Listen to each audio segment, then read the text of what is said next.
হাটহাজারীর বয়স 120 বছর, ঢাকা বিশ্ববিদ্যালয়ের বয়স প্রায় 100 বছর। মুসলমান,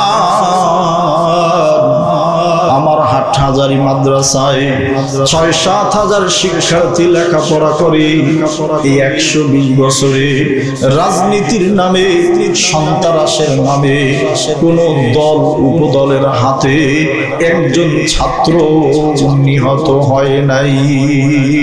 কথা বলেন ঠিক কিনা? কিন্তু এই 100 বছরে ঢাকা ভার্সিটিতে সর্বশেষ রিপোর্ট অনুযায়ী 327 জন শিক্ষার্থী যারা লেখাপড়া করতে এসে এই রাজনীতি আর সন্ত্রাসের নামে নির্মমভাবে নিহত হয়েছে।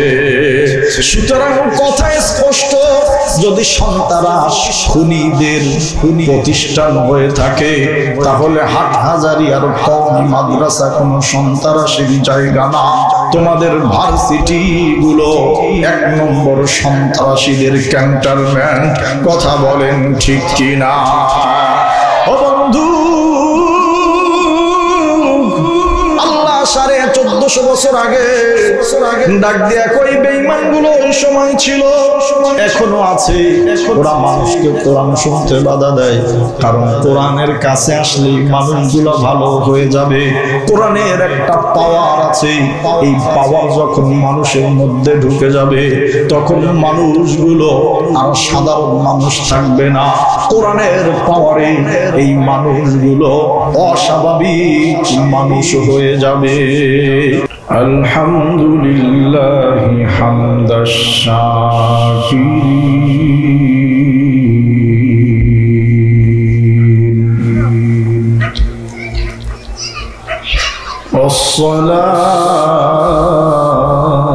والصلاة والسلام على رسوله الكريم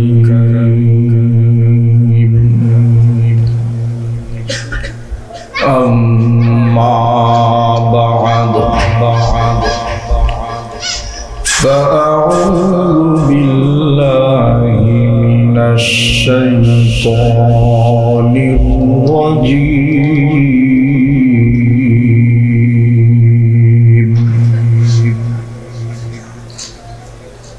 بسم الله الرحمن الرحيم.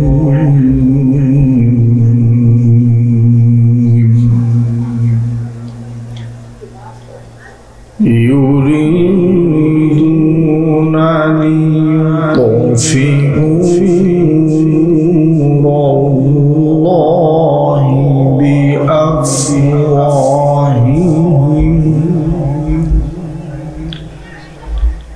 والله متم نوره ولو كره الكافرون.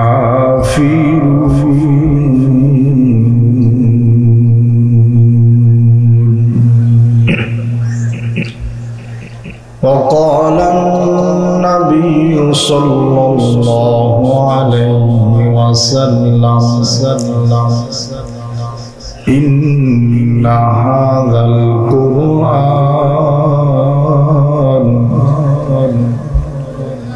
يرفع به أقواما ويضع به آخرين أو كما قال النبي عليه الصلاة والسلام. قال الله تعالى في كلامه المجيد في شان حبيبه إن الله وملائكته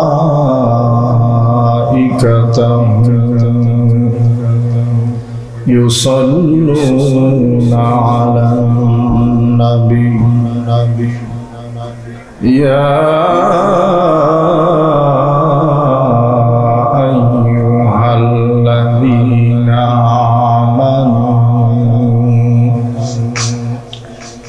صلوا عليه وسلموا تسليما اللهم صل على سيدنا ونبينا وشفيعنا وحبيبنا ومولانا محمدا عبده ورسوله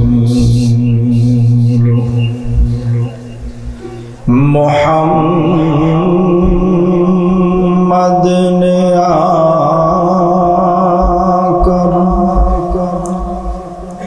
کفر کو مٹایا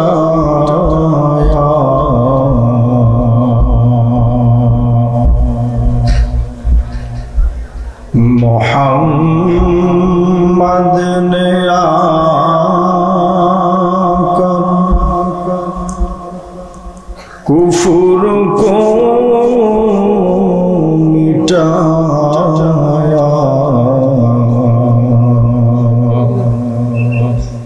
कुफुर को मिटाकर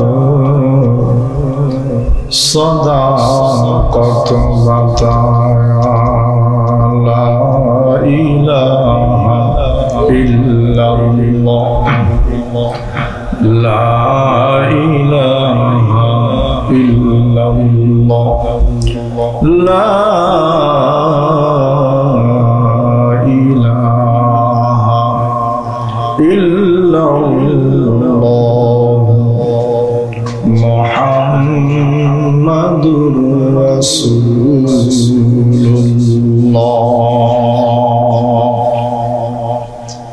एहे रसूल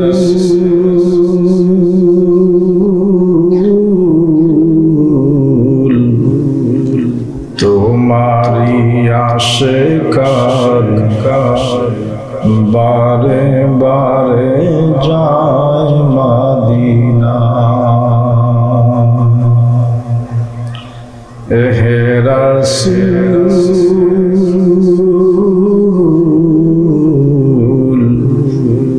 तुम्हारी आशिकान बारे बारे जाए मदीना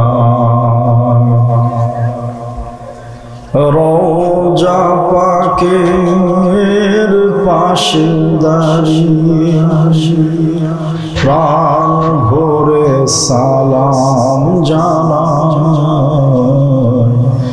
হে রাসূল तुम्हारी आशिकान बारे बारे जाए मदीना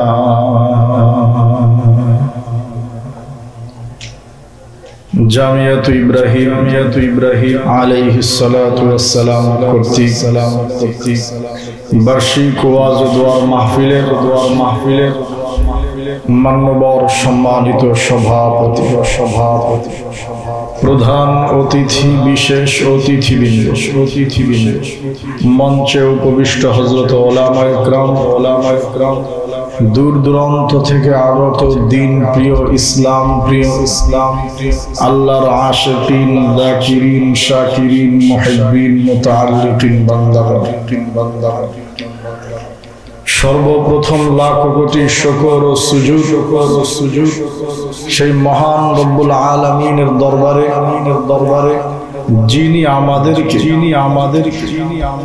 অত্যন্ত ভালোবেসে মহব্বত করে দ্বীনের সহি বুঝ দান করে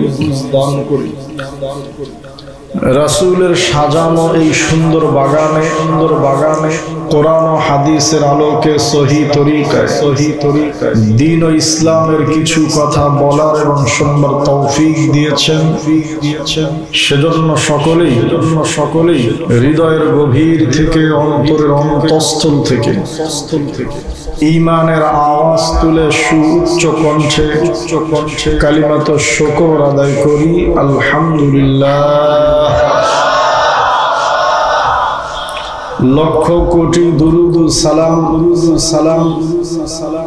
সাইয়্যিদুল মুরসালিন শাফিউল মুযনিবিন রাহমাতুল লিল আলামিন বিশ্ব নবী, মহানবী, শ্রেষ্ঠ নবী জনাবে মুহাম্মদুর রাসূলুল্লাহ সাল্লাল্লাহু আলাইহি ওয়াসাল্লাম।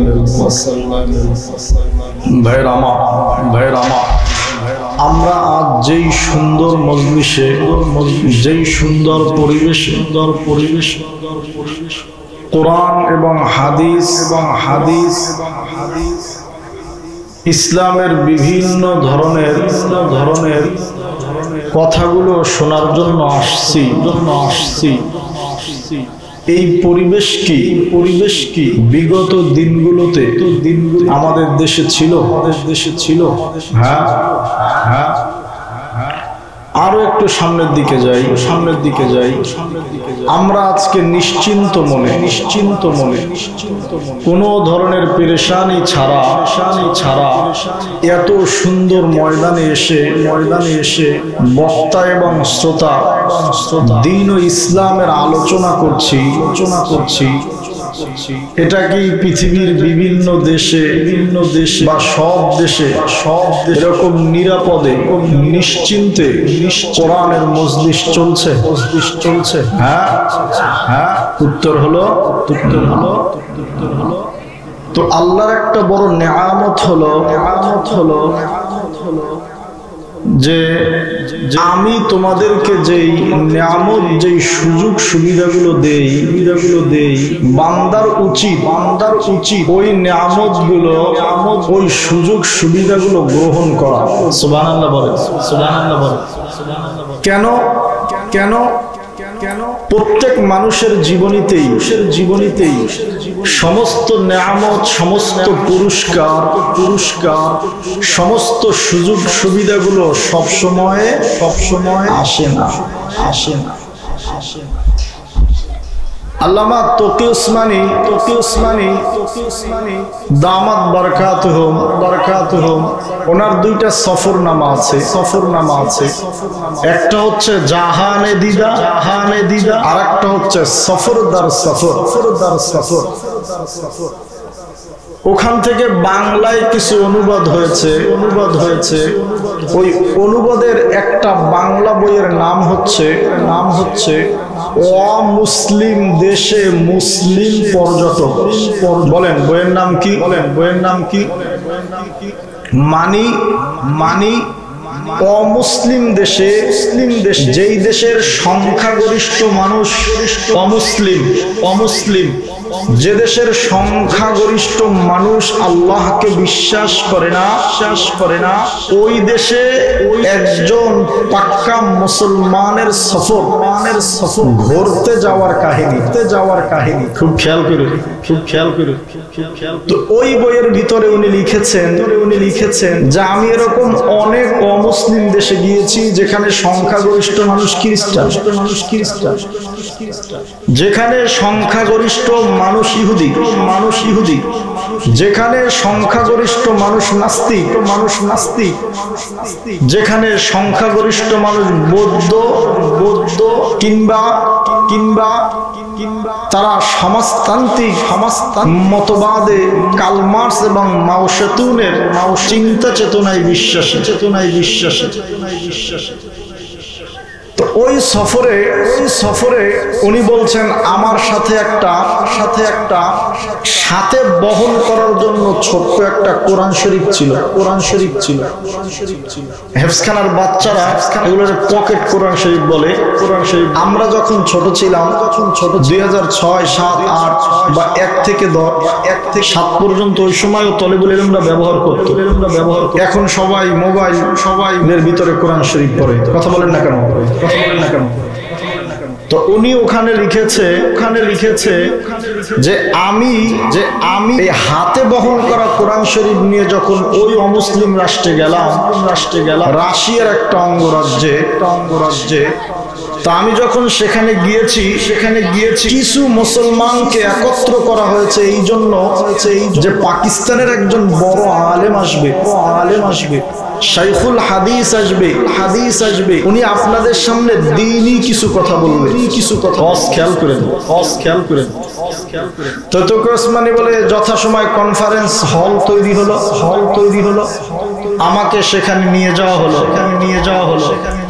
তা আমি সেখানে যখন বসছি আমার সুবিধার জন্য আমি কোরআন শরীফটা পকেটেও রাখি নাই, বুক পকেটেও না, আমি ওই কোরআন শরীফটা হাতে নিয়ে এরপরে যেই ওয়াজ বা যেই কথা আমি বলছি উনি বলছেন যে আমি যখন এই অমুসলিম দেশে কিছু মুসলমানদের মধ্যে ওয়াজ করছি আমি লক্ষ্য করে দেখছি একজন মানুষের চোখ সরাসরি আমার দিকে আমার মুখের দিকে নাই, যত মানুষ আমার সামনে বসা সমস্ত মানুষের চোখ হলো কোরআনের দিকে।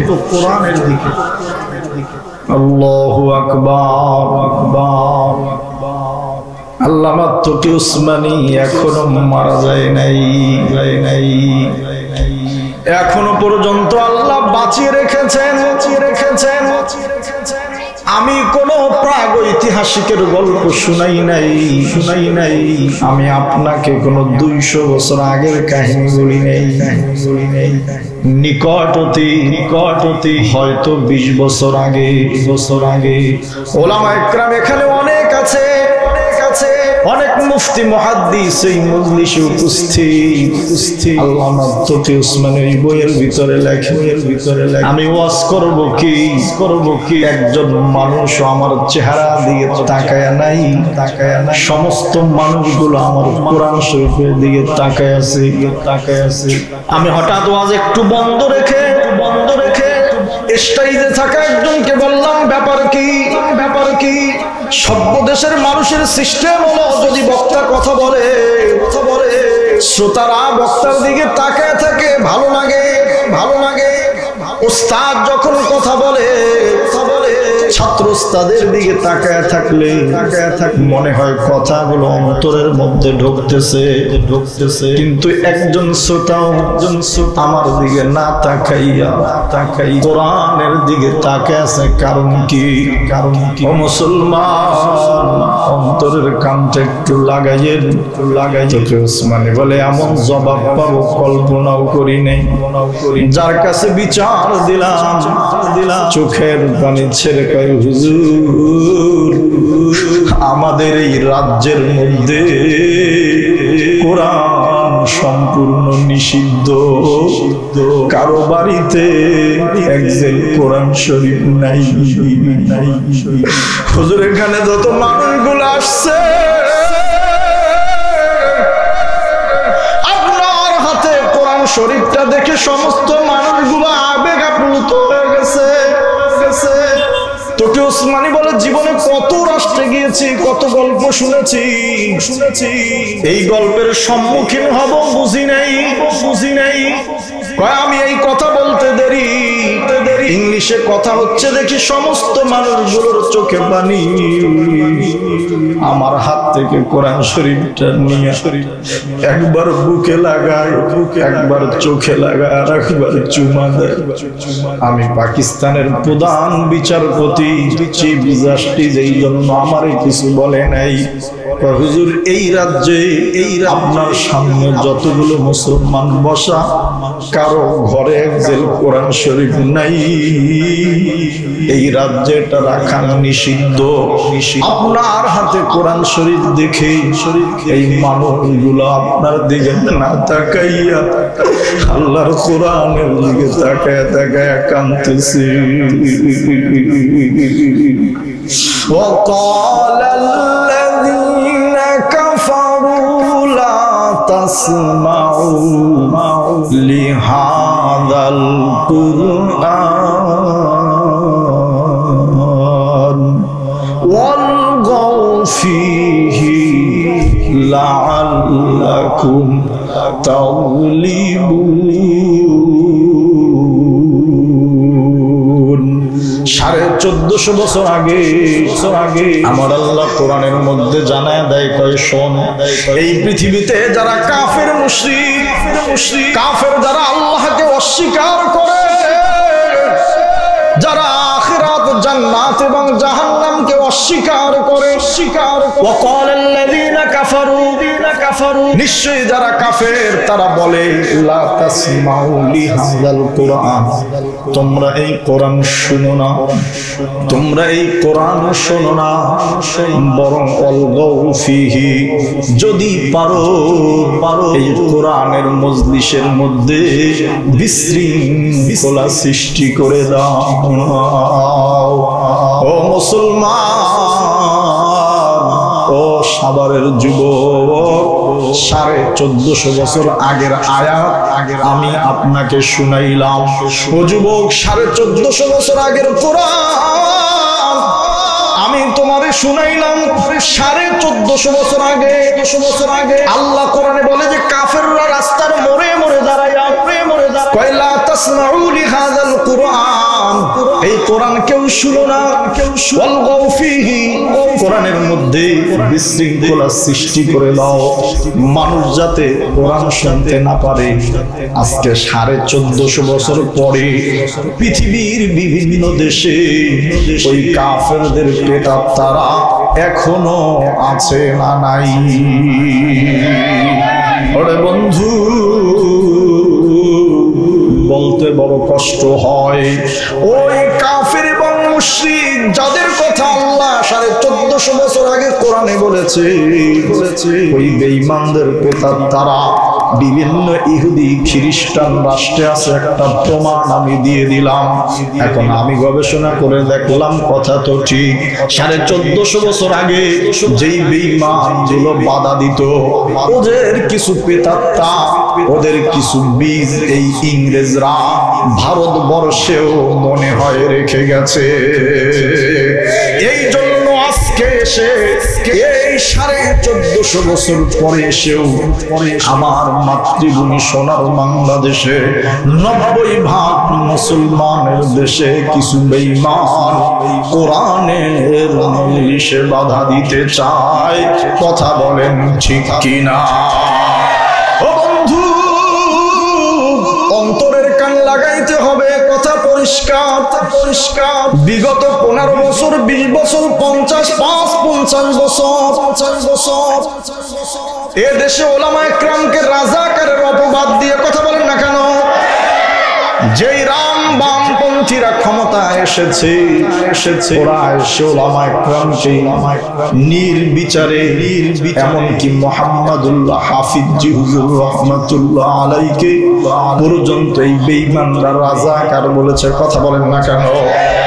ওরা প্রচার করে ওলামায়ে কেরামের মাধ্যমে তাদের মুখটাকে বন্ধ করে দিতে চেয়েছিল, কিন্তু আমরা এখন আশাবাদী, আমাদের কথা এখন স্পষ্ট। না না না, 24-এর স্বাধীনতায় এদেশের আলেম, ইমাম, খতিব মিলিয়ে, ছাত্র মিলিয়ে 73 জন সন্তান শাহাদাত বরণ করেছে।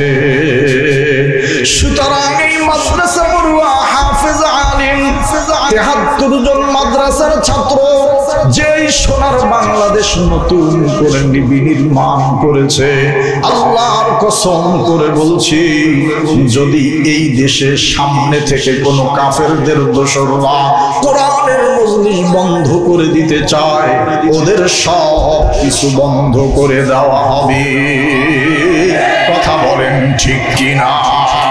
আমাদের কথা স্পষ্ট, বাংলাদেশের আম হুকুম হতে হবে, ব্যাপক আইন হতে হবে। এখানে কোনো কমেন্টস থাকবে না, সংসদ থেকে ডাইরেক্ট হুকুম। এদেশে হক্কানি ওলামায়ে কেরাম কোরআনের যত মজলিস করবে, যেখানে করবে, যে সময় করবে, সব বৈধ এবং চলমান, 1 সেকেন্ডের জন্য কোনো বাধা দেওয়া যাবে না। কথা বলেন ঠিক কিনা? যদি বাধা দেয় আমরা ধরে নিব, 1450 বছর আগে যেই কাফেরগুলো বাধা দিত, এরাই হচ্ছে ওদের প্রেতাত্মা।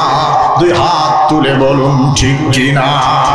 সুতরাং আমরা স্পষ্ট করে দিতে চাই, আমার মাতৃভূমি তোমরা অনেক খেলা খেলেছো, এখন আর কোনো খেলা চলবে না। এই জমিনে কোরআনের আবাদ ওলামায়ে কেরাম করেছে, বর্তমানে আমাদের মুরব্বীরা করছে।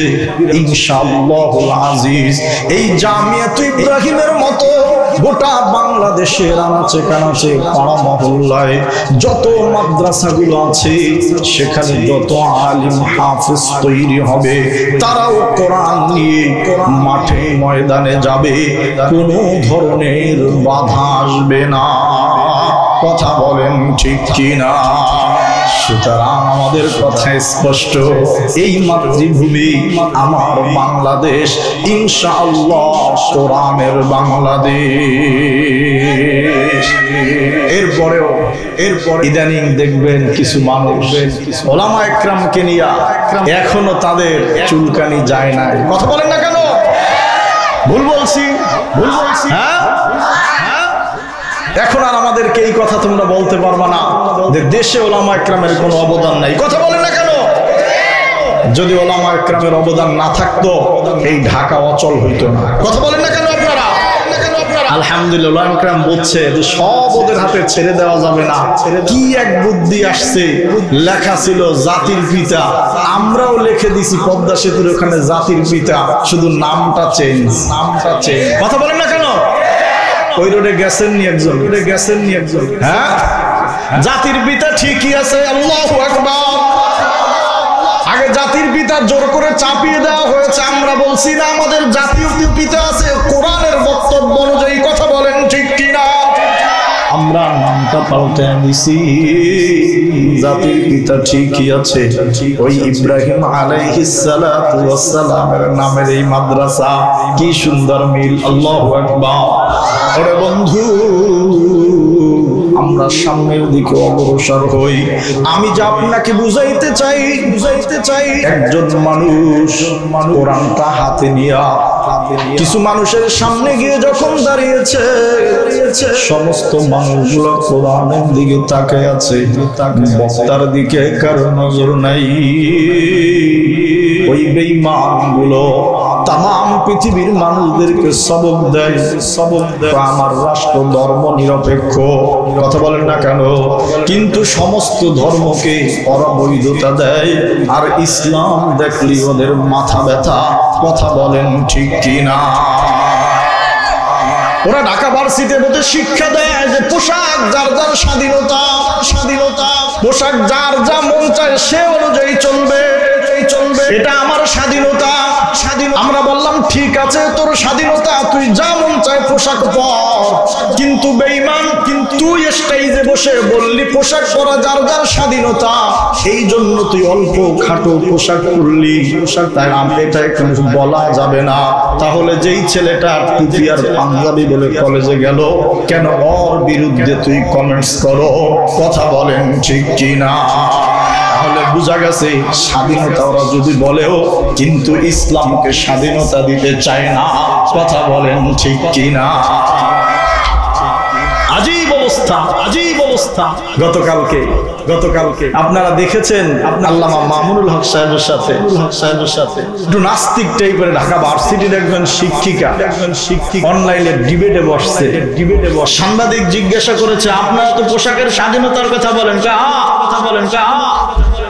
তাহলে এই যে মামুনুল হক যে পোশাক পরা আছে, এই যে পাঞ্জাবি টুপি, এটা যদি ঢাকা ভার্সিটিতে পরে, তাহলে তো আপনাদের চুপ থাকার কথা। কথা বলেন না কেন? সাংবাদিক জিজ্ঞেস করছে, তাইলে আপনাদের মন খারাপ হয়ে যায় কেন? কথা বলে না। এখন আস্তে চুপ। কারণ হলো ওরা স্বাধীনতার কথা বলে সব ধর্মকে প্রমোট করে, শুধু ইসলামকে খাটো করতে চায়। কথা বলেন ঠিক কিনা?